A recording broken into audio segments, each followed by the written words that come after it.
بسم اللہ الرحمن الرحیم۔ یہ پرچہ جنہوں نے بھی بھجوایا ہے، خوشی کی بات ہے۔ اگر عمومی طور پہ معیار ایسا ہو جائے سوالات کا تو پھر چاہیے ہی کیا۔ آپ نے جو تحریر فرمایا کہ فطرت وحی میں آپ کا تردی من الجبل کا ارادہ کرنا، یہ روایت حدیث کی کس کتاب میں آئی ہے؟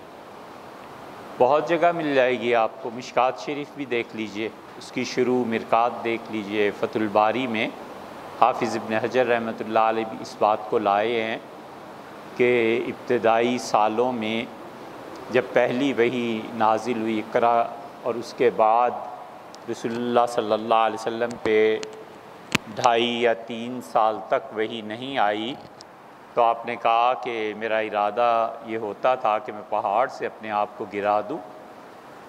یہ بہت جگہ پہ آئی ہے۔ یہی وہ اصل ماخذ ہے صوفیہ کا کہ وہ کہتے ہیں کہ بسط کے بعد کبھی قبض کی کیفیت طاری ہوتی ہے، اور قبض کے بعد بسط کی کیفیت ان مع العسر یسرا ان مع العسر یسرا۔ صوفیہ نے اسی روایت سے حقیقت استدلال کیا ہے۔ اس پہ بہت، اگر جناب والا نے جو تحریر فرمایا، اگر آپ عربیت کو براہ راست دیکھ سکتے ہیں تو ابن عربی رحمۃ اللہ علیہ نے اس پہ بحث کی ہے، امام اکبر رحمۃ اللہ علیہ نے، اور اسی طرح حافظ ابن حجر رحمۃ اللہ علیہ نے بھی۔ انشاءاللہ خیال رہا تو آئندہ آپ کو جلد اور صفحہ بھی بتا دیں گے کہ فلاں مقام پہ یہ بحث دیکھیے۔ رہ گئی یہ بات کہ کیا خودکشی کبائر میں سے نہیں ہے؟ فرق کیا ہے؟ اس روایت سے عصمت انبیاء پر دلیل لینا کہ ان سے صغیرہ گناہ ہو سکتے ہیں۔ دیکھیے بھیا، بات جذبات کی نہیں ہے، بات عقیدے کی ہے، اور عقیدہ 2 اور 2 4 کی طرح ہوتا ہے۔ مسلمات جو دنیا میں ہوتے ہیں اس پر نہ کسی کی سنی جاتی ہے، نہ اس پہ بحث کی جاتی۔ مسلمات میں سے ہے کہ زمین گول ہے، اب اس پہ کیا بحث کرنی ہے کہ چکور کیوں نہیں ہے اور ترچھی کیوں نہیں۔ بالکل اسی طرح عقائد کے باب میں فقہا جب لکھتے ہیں یا اہل علم کلام کے حضرات جب لکھتے ہیں تو وہ قطعی باتیں لکھتے ہیں۔ یہ کہنا کہ انبیاء علیہ الصلوۃ والسلام معصوم ہوتے ہیں بالکل ٹھیک ہے، اہل سنہ کا عقیدہ یہی ہے، لیکن یہ سمجھنا اور کہنا کہ اگر کوئی نبی سے صغیرہ گناہ سرزد ہونے کو کفر جانے تو وہ کافر ہو جاتا ہے، غلط بات۔ آپ عقیدے کی کتابوں کو اٹھا کر دیکھیں، متعدد اہل کلام میں سے ائمہ سلف نے لکھا ہے کہ انبیاء علیہ الصلوۃ والسلام سے صغائر کا صدور ممکن ہے۔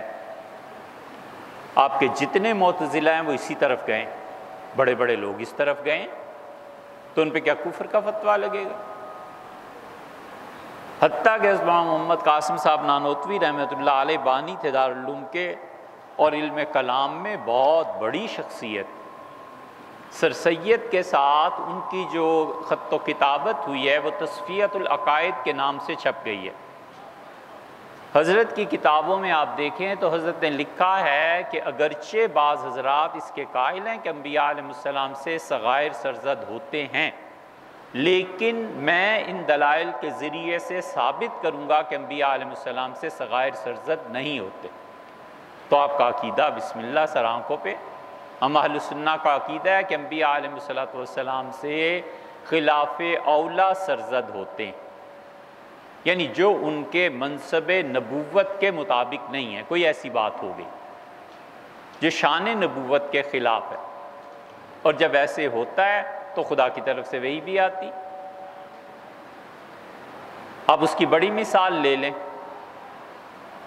یہ غضب کا جو لفظ ہے نا، اس کی بحث آپ دیکھیے اہل لغت نے جہاں کی ہے کہ غضب کہتے کس کو ہیں۔ غضب کا عربی میں اصل مطلب شدت اور قوت سے ہے، اور غضب کا اصل مطلب صلابت سے ہے۔ گھوڑا جب اپنی لگام کو چباتا ہے تو اسے کہتے ہیں کہ غضب الفرس، گھوڑے کو غصہ آ گیا کہ اس نے اپنی لگام چبانا شروع کر دی۔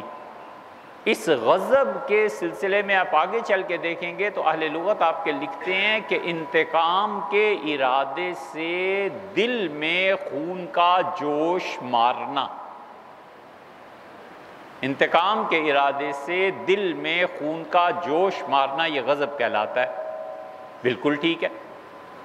اب اللہ تعالیٰ جب غضب کا استعمال کرتے ہیں تو پھر کیا ہوتا ہے کہ غضب اللہ علیہم، اللہ کا غضب نازل۔ غضب کا اردو میں صحیح ترجمہ قہر ہے،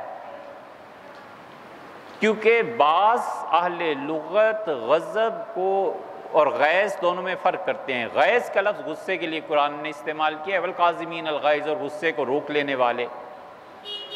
اللہ نے کہیں بھی غیظ کا لفظ اپنے لیے استعمال نہیں فرمایا، غضب کا لفظ استعمال فرمایا، کیونکہ اہل لغت کے نزدیک بعض اہل لغت کہتے ہیں کہ غیظ اس غصے کی ابتدائی کیفیت کو کہتے ہیں جس کا عروج غضب ہے۔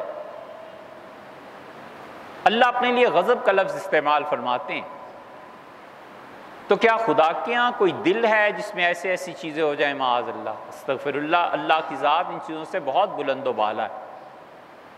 حضرت مجدد رحمۃ اللہ علیہ نے کمال کا جملہ لکھا ہے، انہوں نے لکھا ہے کہ جو کچھ صوفی اپنے مراقبات اور اہل کشف میں دیکھتے ہیں، اور جو کچھ فلسفی اپنے دلائل سے سمجھاتا ہے، اور جو کچھ نحوی اور صرفی اللہ کے لفظ پہ بحث کرتے ہیں، اللہ کی ذات اس سے وراء الورا ثم وراء الورا۔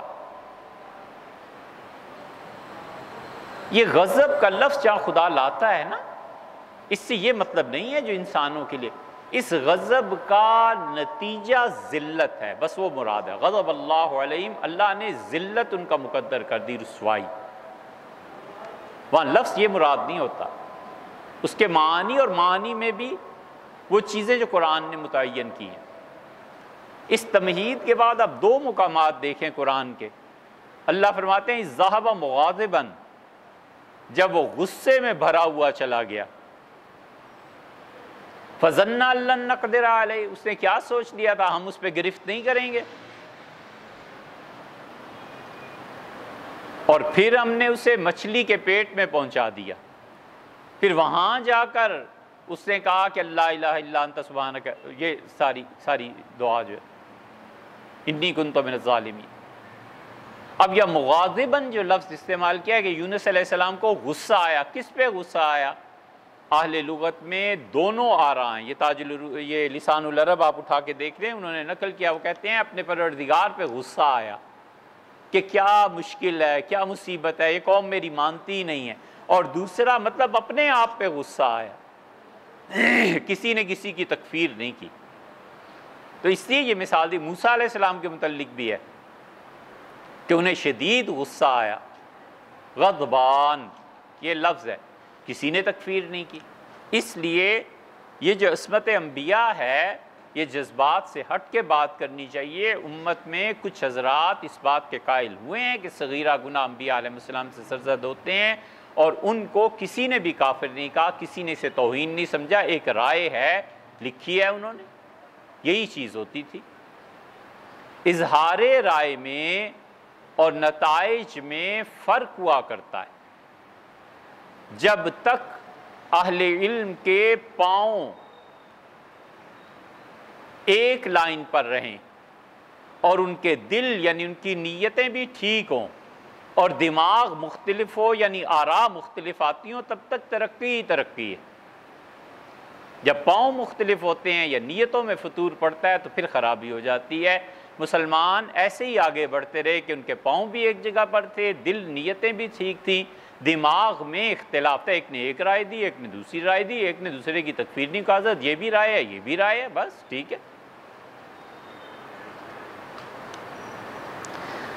حدیث شریف کے صحیح ہونے کا ایسا طریقہ جس سے معلوم ہو جائے اور تلاش کرنے سے مل جائے، اس پہ عام طور پہ صحاح ستہ میں تلاش کی جاتی ہیں۔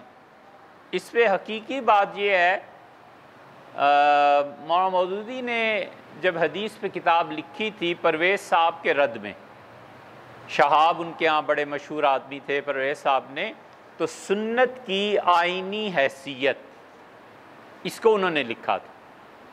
سنت کی آئینی حیثیت میں بھی بعض لوگوں نے چیزوں پہ اعتراض کیا، تو رسائل و مسائل میں انہوں نے جواب دیے تھے، اس کو آپ پڑھ لیجئے، بہت اچھی چیز وہاں لکھی۔ انہوں نے لکھا ہے یہی بات پرویز نے بھی لکھی، لیکن وہ فرق وہ ہے جو معروم نے مثنوی میں کہا ہے۔ ان کا کار پاکاں را از قیاس خود مگیر، اللہ کے اچھے بندوں کے کاموں کو اپنے کاموں جیسا نہیں سمجھنا چاہیے۔ گرچہ باشد در نوشتن شیر و شیر، اگرچہ شیر درندہ اور شیر دودھ لکھے ایک ہی طرح جاتے ہیں، لیکن دونوں کے مطالب اور معانی اور مفہوم میں زمین آسمان کا فرق۔ خلاصہ یہ ہے اس کا کہ حضور اقدس صلی اللہ علیہ وسلم کا مزاج شناس ہو جاتا ہے۔ سونا آپ کاروبار کرتے ہیں نا، سونے کو دیکھ دیکھ کے پرکھ کے اس کو کٹھالی پر چڑھا کے آپ کو اندازہ ہو جاتا ہے کہ خالص سونا کیا، لہٰذا پیتل کو دیکھتے ہی وہ کہہ دیتا ہے یار یہ سونا نہیں پیتل ہے۔ مدت گزری ہو اس میں تو مزاج کی شناسائی ہو جاتی ہے۔ یہ مزاج کی شناسائی حضور صلی اللہ علیہ وسلم سے ہو جانا، یہ خود گواہی ہوتی ہے کہ حدیث کس درجے کی ہو سکتی ہے، صحیح ہے یا غلط، یہ ہو جاتا ہے۔ تو سب سے آسان طریقہ یہ ہے کہ حضرت رسالت مآب صلی اللہ علیہ وسلم کے مزاج میں جب آدمی فنا ہو جاتا ہے نا، تو پھر اس کا دل خود گواہی دینے لگتا ہے کہ حضرت یہ فرما سکتے ہیں یا نہیں فرماتے سکتے، یہ ہے یا نہیں ہے، یہ ساری چیزیں ایسے ہی ہو جاتی۔ دیوبند میں ایک صاحب تھے نابینا، تو بیٹھے رہتے تھے، اساتذہ سبق پڑھاتے تھے، اور جب کسی کے سبق میں بھی بیٹھ گئے تو جب غلطی ہوتی تھی تو بعد میں کہتے تھے کہ فلاں فقرے کے بعد آپ سے کچھ غلطی ہوئی ہے۔ تو کسی نے پوچھا حضرت آپ تو پڑھے ہوئے بھی نہیں اور نابینا، آپ کو پتہ کیسے چلتا ہے؟ تو انہوں نے کہا جب قرآن کا درس ہوتا ہے اس کا نور الگ ہوتا ہے، حضور صلی اللہ علیہ وسلم کی حدیث کا نور الگ ہے، باقی علوم کا نور الگ ہے، تو میں نور کا سلسلہ دیکھتا ہوں اللہ کی رحمت اور برکت کا، تو جب وہ درمیان میں انقطاع آ جاتا ہے نا، میں سمجھ جاتا ہوں کوئی نہ کوئی غلطی ہو گئی۔ حضور صلی اللہ علیہ وسلم کے مزاج کو سمجھنا کہ وہ یہ فرما سکتے ہیں یا نہیں فرما سکتے، وہ یہ کہہ سکتے ہیں یعنی سب سے بہترین چیز یہی ہے، مزاج شناس رسول، یہ لفظ استعمال کیے گئے ہیں، پھر اس کا مذاق اڑایا گیا، خیر وہ ایک الگ بات ہے، لیکن اصل چیز یہ ہے کہ حدیث کا مسلسل مطالعہ اور کثرت سے سیرت کو دیکھنا اور پھر سمجھنا، ایک ہے الفاظ تک پہنچنا اور ایک ہے الفاظ کے بعد معانی کا ادراک کرنا۔ معانی کا ادراک اصل ہے، اور علم لفظ کے معانی اور مفہوم کو سمجھنے کے بعد اس کا اظہار ہے۔ تو جب ادراک شعور اتنا مدرک ہو جائے، ادراک ہو جائے کہ حدیث کیا ہے، مزاج کیا ہے، اور اس کے بعد وہ قدرت اس کے پاس اور اظہار کر سکے، تو یہ اظہار اور ادراک مل کر علم کو جنم دیتے۔ مرد اپنی بیوی کی میت کو قبر میں اتار سکتا ہے، جبکہ میت کو ہاتھ یا سینہ وغیرہ سے سہارا بھی دینا پڑتا ہے۔ اصولاً اس میں کوئی ایسی چیز نہیں۔ جن فقہا نے منع لکھا ہے انہوں نے کہا ہے کہ نکاح موت کو توڑ دیتا ہے، اس لیے منع کرتے ہیں، لیکن اس کے برعکس جو فقہا اس کے قائل ہوئے ہیں ان کے بڑے مضبوط اور واضح دلائل ہیں۔ سیدنا ابو بکر رضی اللہ عنہ کو غسل ان کی اہلیہ ہی نے تو دیا تھا، اور صاحبزادی صاحبہ حضرت فاطمہ رضی اللہ عنہ نے غالباً اس خواہش کا اظہار بھی فرمایا تھا کہ سیدنا علی رضی اللہ عنہ نے غسل دیں، لیکن جب غسل کا وقت آیا تھا ان کا تو اسماء حضرت بکر رضی اللہ عنہ کی اہلیہ چلی گئی تھی، کیونکہ جب بیمار ہوئی ہیں سیدہ فاطمہ رضی اللہ عنہ تو حضرت بکر رضی اللہ عنہ گئے ہیں ان کی عیادت کے لیے، تو حدیث میں آتا ہے حضرت علی رضی اللہ عنہ بیٹھے ہوئے تھے، تو انہوں نے دیکھا کہ حضرت تشریف لائے ہیں، تو سیدنا علی رضی اللہ عنہ نے کہا وہ ضرور آئیں، تو حضرت بکر رضی اللہ عنہ گئے اور حضرت فاطمہ رضی اللہ عنہ کو دیکھ کر رو پڑے اور فرمایا فاطمہ آپ جانتی ہیں مجھے اپنی اولاد اور اپنے بچوں اور بیویوں اور بیٹیوں سے زیادہ عزیز آپ رہی ہیں، اور مجھے ہر وہ چیز اچھی لگتی رہی ہے جو رسول اللہ صلی اللہ علیہ وسلم سے جتنا جس کی نسبت تھی، مجھے اپنی اولاد سے زیادہ آپ ہی اچھی لگتی رہیں۔ تو حضرت فاطمہ رضی اللہ عنہ بھی اس پہ روئیں اور نے کہا آپ سچ کہتے ہیں، آپ نے ہمارا خیال رکھا ہے۔ اور پھر حضرت ابوبکر رضی اللہ عنہ نے کہا میں اپنی اہلیہ کو بھیجتا ہوں، تو اسماء بنت امیس کو بھیجا کہ جاؤ اور صاحبزادی صاحبہ کی خدمت کرو۔ اس دوران ام المومنین ام سلمہ رضی اللہ عنہ بھی آئی ہیں، تو حضرت فاطمہ رضی اللہ عنہ نے کہا کہ میرا جی چاہتا ہے کہ موت کے بعد بھی میں بے پردہ نہ ہوں۔ تو ام سلمہ رضی اللہ عنہ نے کہا کہ ہم لوگوں نے ہجرت کی تھی اور عیسائیوں کے ہم نے دیکھا تھا کہ جب میت اٹھاتے ہیں کسی عورت کی تو اس میت کے اوپر یعنی چارپائی کے اوپر ایک تاج بنا دیتے ہیں اور اس پہ بھی چادر ڈال دیتے ہیں۔ اب تو ایسے ہی لے جاتے ہیں میت کو، لیکن آج سے 30-40 سال پہلے بھی ہمارے ہاں ایسی چارپائیاں بنا کرتی تھی۔ چارپائی ہوتی تھی، اس کے اوپر ایک ڈھکن اس کا رکھا جاتا تھا، اس کے اوپر چادر ڈالی جاتی تھی، یہ عورت کی میت کی ایک طرح کی علامت ہوتی تھی۔ تو حضرت فاطمہ رضی اللہ عنہ نے کہا بس میرے ساتھ بھی ایسے ہی کرنا تھا کہ میرے انتقال کے بعد بھی میری میت پہ بھی کسی کی نظر نہ پڑے۔ تو جب غسل کا وقت آیا تو سیدنا علی رضی اللہ عنہ سے رابطہ کیا گیا، لیکن حضرت ابوبکر رضی اللہ عنہ کی اہلیہ جو تھیں اسماء بنت امیس رضی اللہ عنہ، انہوں نے غسل دے دیا تھا۔ تو اس لیے جن لوگوں نے کہا ہے ان کے پاس اپنے دلائل ہیں، اس میں کوئی ایسی بات بھی نہیں۔ گھروں میں اہتمام نہیں کیا جاتا کہ قبلہ کی صحیح سمت کیا ہے، لہٰذا گھروں میں کیسے معلوم کی جائے؟ اے بھیا بہت آسان ہے، فقہا کا اصول یاد رکھیں۔ شافعی فقہا اس بات کے قائل ہیں کہ بیت اللہ کی طرف منہ کرنا ہر شخص کے لیے فرض ہے کہ اس کے ناک سے اگر لکیر کھینچی جائے تو بیت اللہ سے گزرے۔ حنفی فقہا اس بات کے قائل ہیں کہ محض سمت کا ہونا کافی ہے، بس ادھر ہو جائے منہ۔ اس لیے قبلہ جو ایگزیکٹ متعین ہو جاتا ہے اس سے 45 ڈگری رائٹ اور 45 ڈگری لیفٹ دونوں صورتیں جائز۔ بڑی وسعت ہے حنفی فقہا میں، اسی لیے آپ کی مساجد دیکھیں نا بالکل سٹریٹ بنتی ہیں۔ یہ لائن اگر آپ کھینچیں 1 میل تک بھی مسجد چلی جائے تو لائن سٹریٹ رہے گی۔ شافیوں کے ہاں مساجد ایسے نہیں بنتی، ان کے ہاں مساجد گول بنتی ہے۔ جہاں جہاں بیت اللہ کے مطابق گولائی بنتی چلی گئی، ٹیڑھا پن آتا گیا، اتنی گولائی میں وہ بناتے ہیں۔ یمن اس کی بہترین مثال، اگر آپ گئے ہوں تو یہ یمنی اور افریقہ والے اپنی مساجد گول بناتے ہیں، اندر جو صفیں ہوتی ہیں وہ گول ہو جاتی ہیں، اس لیے کہ وہ ہر ایک نمازی کا قبلہ کی طرف رخ کرنا ضروری ہے۔ ہمارے نزدیک 45 ڈگری ادھر ہو جائے ادھر ہو جائے، محض اس جہت اور سمت کا ہونا کافی ہے۔ اور ہماری دلیل قرآن کی وہ آیت ہے کہ اگر کسی انسان کو قبلے کی صحیح سمت معلوم نہیں ہے تو بھی کوئی ایسی بات نہیں ہے۔ اللہ نے فرمایا فَإِنَّمَا تَوَلُّوا فَثَمَّ وَجْهُ اللَّهِ، تم جدھر بھی منہ کرو گے تمہارا پروردگار ادھر ہی ہے۔ دین اگر قانون کے ڈھانچے میں رہ کر منجمد ہو جائے تو یہ چوب خشک ہے، ٹوٹ جاتی ہے۔ الہی سرزمین درد دل کا حال کیا ہوتا اگر ہماری آنکھ چشمے تر سے می نہ برساتی۔ تو اس لیے اہل محبت اگر نہ ہوں اور دین صرف قانون کی ایک کتاب بن کے رہ جائے تو اس سے جبر پیدا ہوتا ہے اور لوگ اسے اطاعت کہتے ہیں۔ اس فکرے پہ میری تکفیر نہ کر دے کوئی، لیکن اطاعت اگر بغیر محبت کے ہو تو کسی کی بھی ہو وہ جبر ہے۔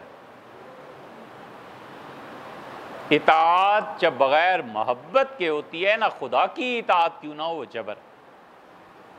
اس لیے اطاعت میں جب محبت شامل ہوتی ہے نا تو دل خود چاہتا ہے کہ جھکے، دل خود چاہتا ہے کہ کہیں اس کا گھر ملے، دل خود چاہتا ہے اس کی گلی میں رات گزاریں، اور دل چاہتا ہے کہ کہیں اس کا ہاتھ پاؤں ملے تو سجدہ کریں، بوسہ دیں۔ پہلی صدی ہجری کے آخر پہ یہ ایک قانونی مزاج شریعت کا بننے لگا تھا کہ لوگ نماز میں اتنے فرض ہیں، روزہ اتنا ہے، فلاں اتنا ہے، حج میں اتنی سنتیں ہیں، یہ کرو، اس سے ہٹے بالکل ختم، خراب ہو جاؤ گے، مار دیں گے، یہ ہو جائے گا۔ یہ تو پھر اللہ جزائے خیر دے رابعہ بصریہ کو، وہ اس مسلک کی بانی ٹھہری اور اس وقت جو لوگ تھے انہوں نے کہا یار اتنا بھی نہ سخت بن جاؤ، اللہ کے ہاں بڑی رحمتیں ہیں، قبلے سے ایک انچ ادھر ادھر ہٹے تو تمہاری نماز نہیں ہوگی، ہو جائے گی، اینما تولوا فثم وجہ اللہ، جدھر بھی منہ کرو گے تمہارا پروردگار ادھر ہی ہے۔ اتنا بڑا فرق ہے کہ کسی نے پوچھا اللہ کہاں ہے؟ تو مفتی صاحب نے جواب دیا جہاں پہلے تھا وہیں اب بھی ہے۔ اور کسی دوسرے نے پوچھا اللہ کہاں ہے؟ تو صوفی نے کہا اللہ کہتا ہے ان ربک لبالمرصاد، اللہ تمہاری طاق میں بیٹھا ہوا ہے کہ کیا کر رہے ہو۔ دونوں جوابوں میں بڑا فرق ہے، ایک قانون ہے اور ایک محبت اور تعلق ہے، اور اللہ کی گرفت سے بچنے کا احساس ہے، خدا کا خوف۔ تو اس لیے حنفی فقہا کے یہاں یہ جو لچک اور اتنی چیزیں آپ دیکھتے ہیں نا، اس کی ایک بہت بڑی وجہ یہ ہے کہ اس کے ساتھ ساتھ ان میں محبت کا عنصر شامل ہو گیا۔ یہ معروف کرخی جو ہیں، یہ عظیم فقہا میں اس کرخی میں ابو یوسف میں کیا فرق ہے، سوائے اس کے کہ ابو یوسف رحمۃ اللہ علیہ پہ قضا اور یہ چیزیں غالب آ گئیں اور کرخی پہ زہد غالب آ گیا۔ دونوں کے مزاج کا فرق آپ دیکھتے ہیں۔ کرخی رحمۃ اللہ علیہ اترے اپنے استاد شاگردوں کو پڑھا کے، بازار میں جا رہے تھے، روزہ رکھا ہوا تھا، اثر پڑ چکے تھے تو افطار کرنا تھا۔ ایک آدمی بازار میں آواز لگا رہا تھا اور اس نے کہا کہ رحم اللہ رجلاً، اللہ مہربانی کرے اس انسان پہ جو ٹھنڈا پانی مجھ سے پی لے، آخری گلاس رہ گیا ہے۔ ٹھنڈا پانی بکتا تھا تو آگے بڑھے اور اس سے گلاس لے لیا، پیسے دیے اور پینے لگے تو کسی نے یاد دلایا کہ حضرت روزہ ہے، انہوں نے کہا میں جانتا ہوں، نفلی روزہ۔ اٹھے اور چل پڑے، کہنے لگے روزے کی قضا پھر کر لیں گے، لیکن جو اس نے کہا نا رحم اللہ، اللہ رحم کرے، اس کی دعا کی کوئی قضا نہیں۔ یہ مزاج ہے نا، تو اس لیے باریک بینی بالکل ٹھیک ہے، لیکن یہ کہ جہاں اللہ نے وسعت دی ہم کیوں نہ اس سے فائدہ اٹھائیں۔ حضرت زینب اور حضرت زید رضی اللہ عنہ کا نکاح اور جلبیب رضی اللہ عنہ کے نکاح کا حکم اللہ نے دیا تھا، اور کیا جب دونوں رشتوں میں تردد ہوا تو قرآن کی آیت نازل ہوئی۔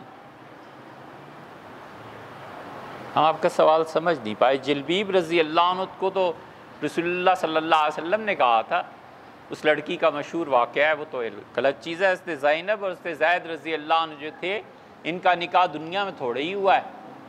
یہ وہی چیز تھی جو زینب رضی اللہ عنہ ام المومنین حضرت عائشہ رضی اللہ عنہ فخر بیان کرتی تھی نا، رسول اللہ صلی اللہ علیہ وسلم کی جتنی ازواج مطہرات تھیں ان میں دو طرح کی خواتین تھیں۔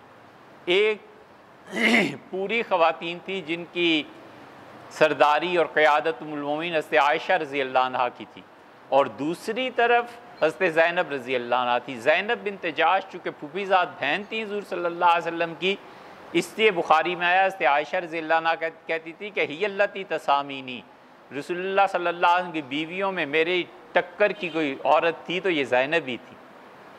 اور زینب رضی اللہ عنہ رسول اللہ صلی اللہ علیہ وسلم کا مزاج بہن ہونے کے ناطے، یعنی پھوپھی زاد ہونے کے ناطے اور وغیرہ وغیرہ بہت جانتی تھی۔ تو حضرت زینب رضی اللہ عنہ کی جب طلاق ہوئی ہے زید رضی اللہ عنہ سے، تو اللہ نے اس موقع پہ آیات نازل کی نا، اس میں کہا زوجناکا، ہم نے نکاح کر دیا۔ تو حضرت زینب رضی اللہ عنہ کہتی تھی کہ میں اپنے گھر میں کام کر رہی تھی اور رسول اللہ صلی اللہ علیہ وسلم بغیر دستک دیے آئے اور میرے گھر کا پردہ اٹھایا اور میرے پاس تشریف لائے اور یہ آیات مجھے سنائیں۔ تو حضرت عائشہ رضی اللہ عنہ کبھی بتاتی تھی کہ میری کیا حیثیت تھی رسول اللہ صلی اللہ علیہ وسلم کے ہاں۔ تو حضرت زینب رضی اللہ عنہ کہتی تھی کہ ان سے پوچھنا کہ کوئی عورت ایسی بھی ہے جس کا نکاح عرش پہ ہوا ہو سوائے میرے۔ تو یہ تھا، ان کا نکاح دنیا میں نہیں ہوا۔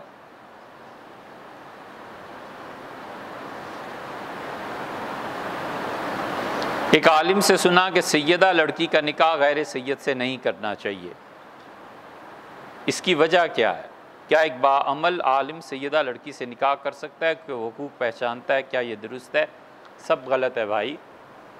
غیر سید سے سید کا اور سید سے غیر سید کا سب کا نکاح درست ہے۔ رسول اللہ صلی اللہ علیہ وسلم اپنی دو بیٹیاں بنو امیہ کو دی ہیں، حضرت زینب رضی اللہ عنہ دی تھی، اور حضرت رقیہ رضی اللہ عنہ کا نکاح حضرت عثمان رضی اللہ عنہ سے ہوا تھا، اور پھر حضرت عثمان رضی اللہ عنہ کی فضیلت میں اس سے بڑی بات کیا ہے کہ آپ نے فرمایا عثمان میری دوسری بیٹی کا بھی انتقال ہو گیا، اگر میری 40 بیٹیاں ہوتیں تو ایک ایک کر کے سب کا نکاح تم سے ہی کرتا۔ ایسا سکھ دینے والا داماد کون ہے؟ ربی بن العاص رسول اللہ صلی اللہ علیہ وسلم کے داماد ہوئے نا، زینب رضی اللہ عنہ ان کے ہاں تھی نہیں، ہاں زینب تو ربی بن العاص کے ہاں تھی، ام کلثوم اور رقیہ کا نکاح، ان دونوں کا نکاح حضرت عثمان سے ہوا تھا، اور بدر میں ان کا انتقال ہوا ہے رسول اللہ صلی اللہ علیہ وسلم کی صاحبزادی کا۔ اور ربی بن العاص رسول اللہ صلی اللہ علیہ وسلم نے یہ رشتہ نہیں کیا تھا، یہ رشتہ ام المومنین حضرت خدیجہ رضی اللہ عنہا نے اپنی بہن حالہ کے بیٹے سے خود ہی طے کر گئی تھی۔ زینب رضی اللہ عنہ کا رشتہ ان کی والدہ نے کیا تھا، رسول اللہ صلی اللہ علیہ وسلم تو کہیں نہیں کہا۔ یہ سیدہ اور غیر سیدہ کا کیا فرق ہے بھائی؟ آپ دیکھتے نہیں، تمیم داری یہ عیسائی پادری تھے، یہ قدس جس پہ اتنی بحث ہے نا، اسرائیل کا حصہ، یہ قدس یہ یہاں سے آئے تھے شام سے، اور یہ وہ واحد صحابی ہے جس سے روایت خود رسول اللہ صلی اللہ علیہ وسلم بیان کرتے ہیں۔ ابن ماجہ میں لفظ ہے حدثنی، مجھ سے یہ روایت بیان کی ہے تمیم نے، حضور صلی اللہ علیہ وسلم فرماتے ہیں مجھ سے یہ تمیم نے بیان کیا ہے۔ تمیم رضی اللہ عنہ جب چلے ہیں شام سے تو ان کا جہاز گھر گیا سمندری لہروں میں، پھر پتہ نہیں وہ کس جزیرے میں اترے۔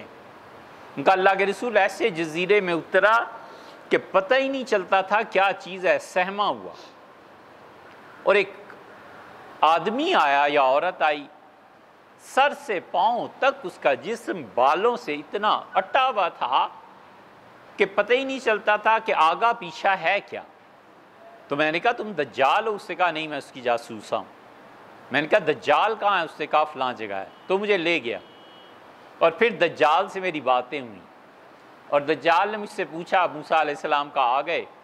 میں نے کہا وہ تو گزر گئے۔ اس سے کہا اور وہ پھر آ گئے، وہ چشمہ خشک ہوا جہاں پر لوط علیہ السلام کی بیٹیاں آئی تھیں، یہ چشمہ دمشق میں ہے۔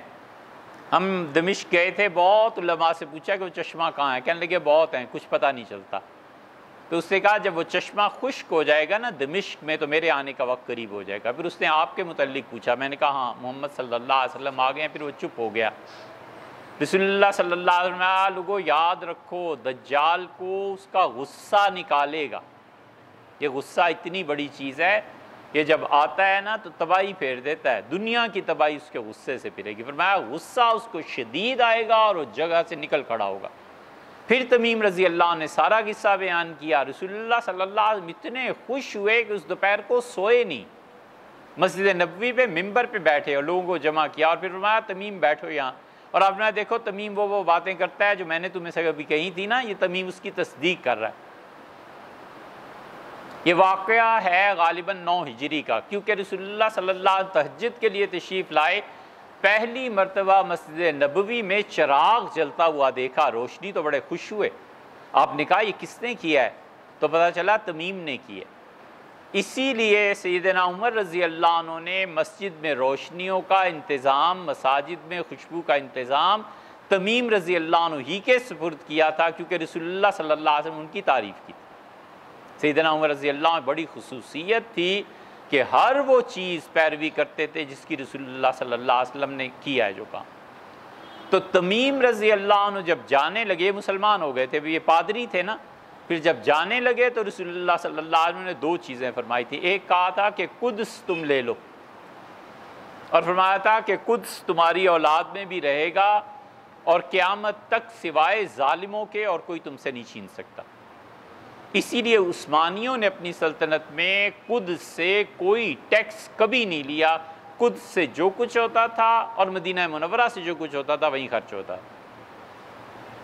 سلطان محمد فاتح جب قسطنطنیہ فتح ہوا ہے تو اس کے شکریے میں عمرہ کرنے آئے تھے، اور جب مدینہ منورہ پہنچے ہیں تو جب وہ قسطنطنیہ جب باقاعدہ اجلاس ہوا ہے پہلا، جیسے بادشاہ آتا ہے فتح کے بعد، جب سرکاری افسرز آتے ہیں وہ آئے تو انہوں نے اپنی پہلی تقریر میں کہا کہ وقفت هذه المدینہ علی مدینۃ النبی صلی اللہ علیہ وسلم، میں نے استنبول کو رسول اللہ صلی اللہ علیہ وسلم کے شہر پہ قربان کیا، اس میں جتنے بھی منافع آئیں گے اور ٹیکسز جو ہمیں ملیں گے سب مدینہ منورہ کے لیے ہیں، اور یہ 21 تک ہوتا رہا ہے، 1921 تک۔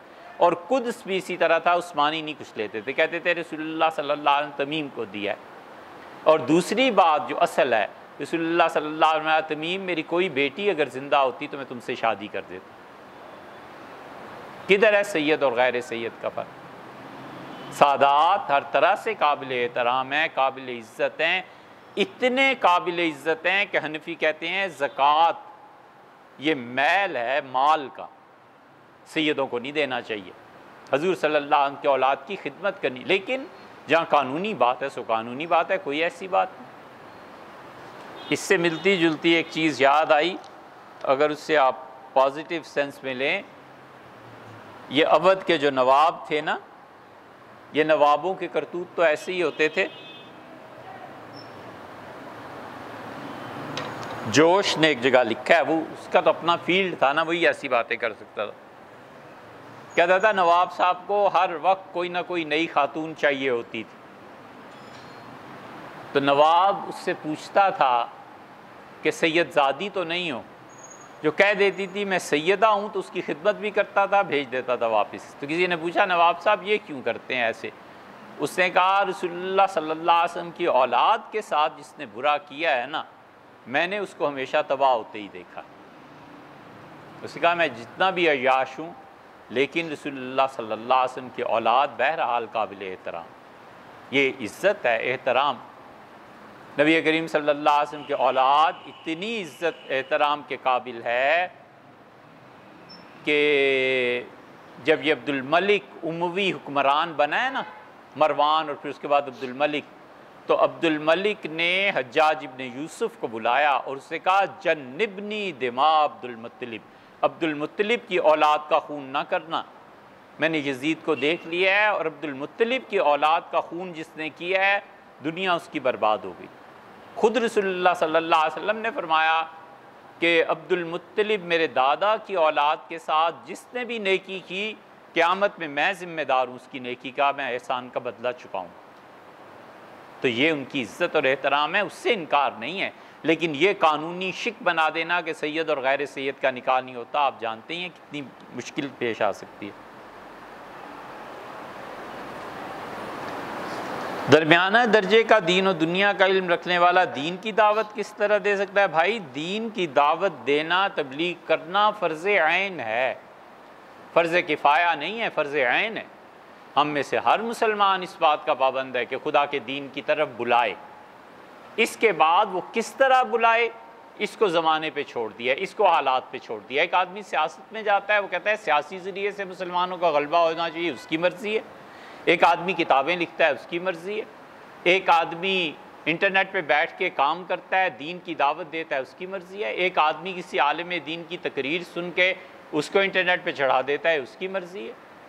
طریقے کو ہم متعین نہیں کر سکتے، فرض متعین، اور فرض ہے کہ خدا کے دین کی طرف دعوت دی جائے۔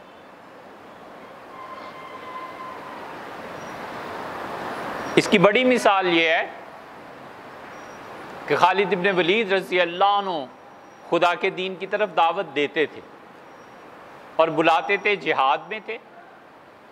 سیدنا عمر رضی اللہ عنہ نے ابو عبیدہ بن جراح کو ان کی جگہ مقرر کر دیا تھا، اور ابو عبیدہ بن جراح کو کہا تھا کہ آپ جا کے کمانڈ لے لیں، اور انہوں نے لے لی۔ اور ہوا یہ تھا کہ حضرت معاذ ابن جبل رضی اللہ عنہ کو حضرت عمر رضی اللہ عنہ نے کمانڈ دی تھی، اور معاذ ابن جبل جس درجے کے تھے ان کا مرتبہ اور مقام بہت بڑا تھا۔ رسول اللہ صلی اللہ علیہ وسلم جب مکہ فتح کیا ہے تو عتاب ابن اسید کو گورنر مقرر کیا اور معاذ ابن جبل کو کہا تمہیں یہاں چھوڑ رہا ہوں۔ ان کا اللہ کے رسول آپ خود جا رہے ہیں، مجھے چھوڑ رہے ہیں؟ فرمایا مکہ والوں کو تعلیم دینا۔ معاذ ابن جبل رضی اللہ عنہ کی شہادت ہو گئی طاعون میں۔ اس کے بعد ابو عبیدہ بن جراح رضی اللہ عنہ کی شہادت ہو گئی۔ حضرت عمر رضی اللہ عنہ گھبرا گئے۔ سیدنا عمر رضی اللہ عنہ نے پھر اس کے بعد کمانڈ تیسری مقرر کی ہے انہوں نے کہا اس سے فرق نہیں پڑتا، اس لیے کہ بنیادی طور پہ مسلمانوں کا وہ دور تھا کہ صفوں کی صفیں تیار ہو رہی تھی قیادت کے لیے، ایک ایک آدمی قیادت کا اہل تھا۔ کہاں اب یہ ہے کہ کہنا پڑتا ہے جو مارکیٹ میں اویلیبل ہے اسی سے کام چلاؤ۔